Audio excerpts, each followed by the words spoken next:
Di video ketiga, penutup dari seri Growth Mindset karya Profesor Carol S. Dweck ini akan dijelaskan bagaimana membangun growth mindset dalam keseharian. Yang pertama, bila ingin berkembang, cobalah taklukkan tantangan-tantangan baru, jadi nggak terjebak dalam zona nyaman ya. Dan ini tidak dilakukan oleh orang-orang dengan fixed mindset. Mereka takut akan kegagalan dan akhirnya menghindari untuk mencoba sesuatu yang baru atau mengambil suatu tantangan. Orang dengan growth mindset melihat suatu tantangan sebagai sesuatu yang menyenangkan dan menarik untuk dicoba. Karena mereka tahu akan menjadi sesuatu yang berharga dari pengalaman mereka nantinya. Mereka akan berkomitmen untuk menaklukkan tantangan tersebut, menguasainya benar-benar, dan setelahnya baru mencoba tantangan-tantangan baru berikutnya.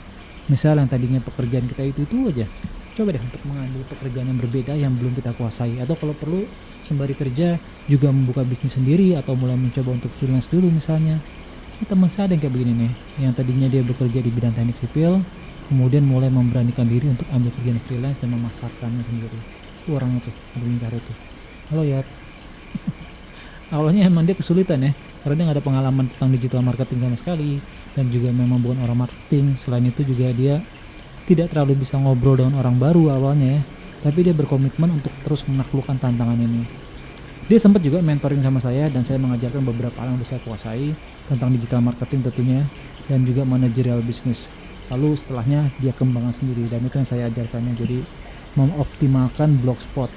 Sama dia juga akhirnya diganti domainnya jadi rumahstruktur.com, kalian juga cek langsung aja.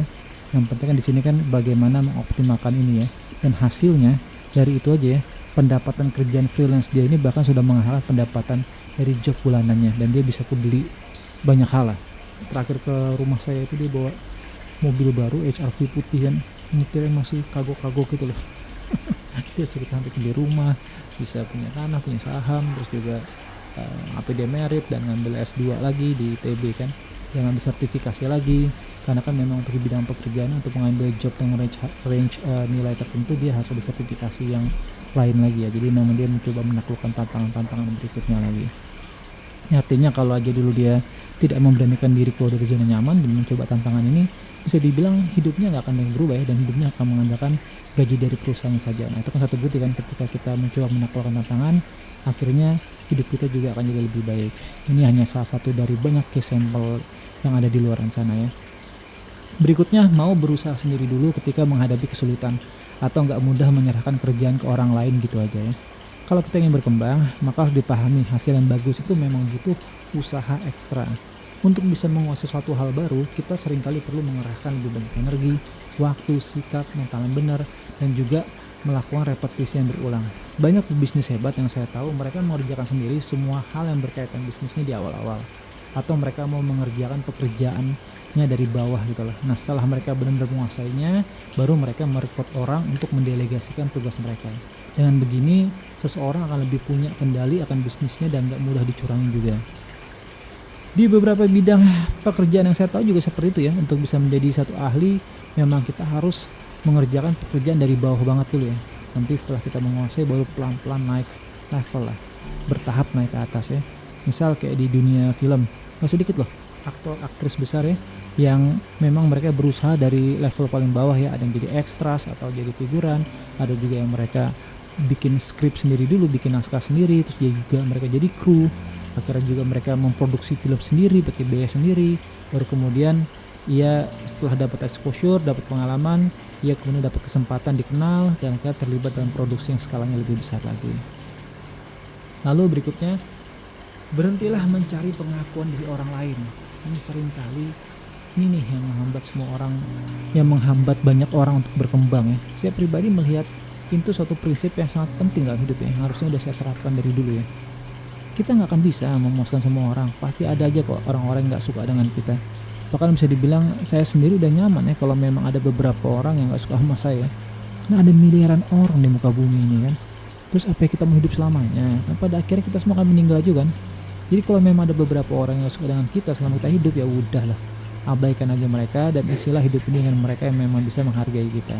Banyak loh orang yang sepanjang hidupnya ingin membuat orang lain terkesan, ingin tampak pintar, ingin dianggap hebat oleh orang-orang tertentu ya. Dan realitanya justru hal-hal tersebutlah yang membuat banyak sekali orang akhirnya gak berkembang.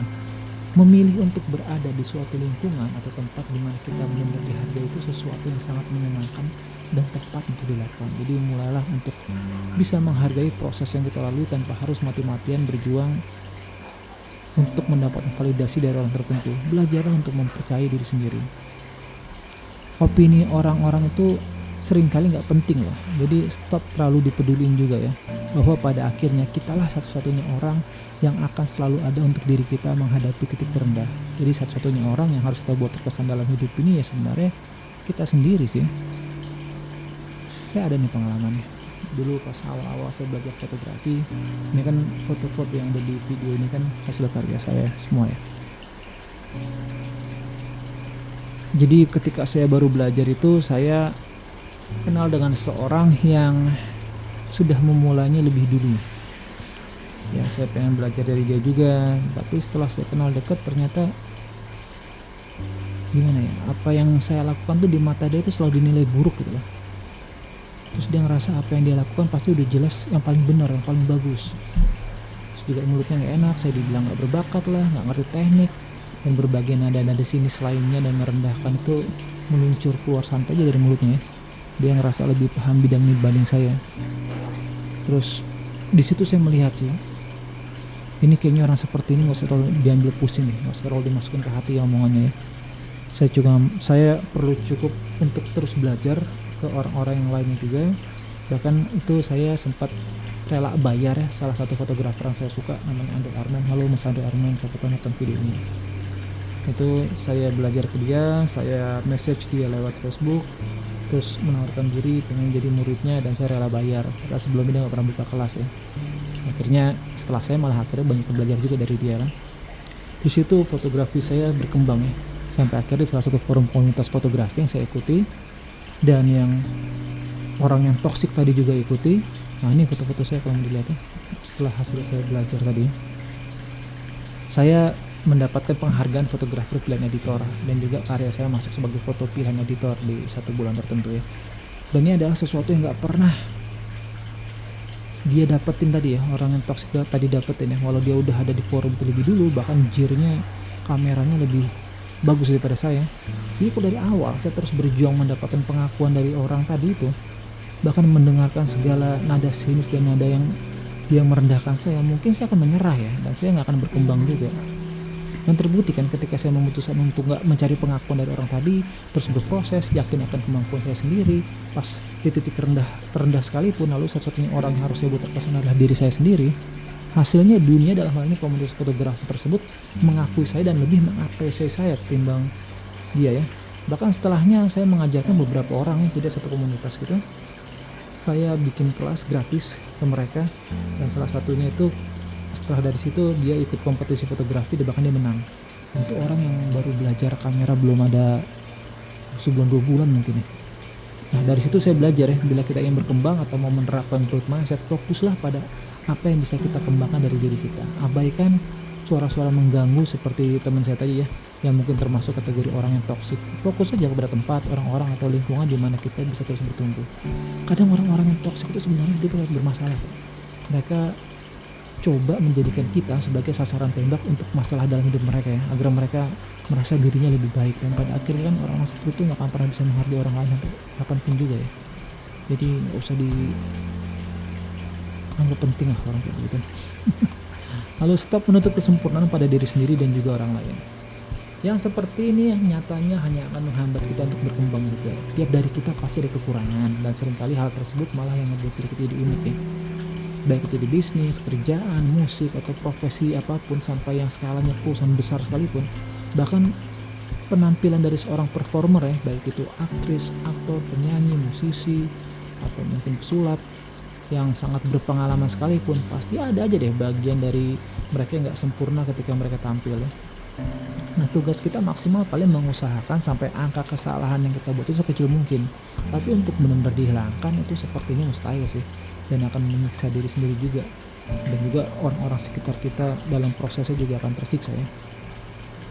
Jadi sediakan room for error, karena selama yang mengerjakan mesin manusia bukan mesin, bahkan mesin pun kan masih ada tingkat errornya ya, walau lebih kecil dibandingkan manusia ya. Dan mesin aja yang jalanin masih manusia, jadi masih bisa error juga sebenarnya. Kecuali kita menjadi Tuhan ya, mungkin baru bisa tuh bikin sesuatu tanpa kekurangan. Jadi kalau masih ada campur tangan manusia ya wajar lah kalau ada salah-salahnya ya. Untuk kita bisa terus bergerak maju ya harus bisa menerima fakta ini sembari kita usahakan room for errornya itu sekecil mungkin. Dengan begitu kita juga bisa terus bertumbuh. Lalu hargailah prosesnya ketimbang hasil akhir aja. Ini kan poin yang terus saya ulang-ulang ya di 2 video sebelumnya. Jadi bisa dicek lagi juga bisa tuh. Karena memang ini sangat penting juga ya kalau kita mau berkembang atau mau menjalankan growth mindset. Berhentilah hanya melihat hasil akhirnya saja. Perjalanan kita menuju hasil akhir itu juga teramat penting. Mulai dari bagaimana kurva pembelajaran kita, proses struggling atau perjuangan kita lalui ketika menghadapi kesulitan, dan kita terus berkomitmen untuk terus melanjutkan sampai dengan kemajuan-kemajuan kecil yang kita raih setiap saatnya. Jadi mulailah untuk menghargai hal tersebut bila memang kita ingin terus berkembang. Ini misalnya ketika saya coba pertama kali tampil depan kamera ya, atau ikutan casting itulah, yang dulu awalnya kan saya memang banyaknya di belakang kamera ya. Itu juga saya ikut karena terpaksa loh, karena sakit hati ya, soal relationship. Ini mungkin nanti kapan-kapan kita perlu bahas di salah satu video ya, atau di seri video tertentu tentang relationship ya. Ya kembali ke momen ini ya, memang ketika casting itu bagi saya sih itu kacau lah ya. Mulai dari overconfidence lah, ngomongnya belepotan, gugup dan sebagainya. Lalu juga ketika saya coba menekuni bidang ini, kata-kata sinis tuh yang saya dapat juga gak sekali 2 kali loh. Ada yang bilang lu udah ketuaan, telat buat mulai, lu gak ada bakat sama sekali. Bahkan ada yang pernah bilang ke saya kalau muka saya tuh gak enak dilihat, jadi gak akan pernah ada lah harapan untuk tampil di depan kamera. Mana orang yang ngomong usianya udah tua banget gitu loh. Jadi all people udah punya anak, udah punya cucu, tapi tetap toxic gitu loh, konsisten ya dibilang toxic.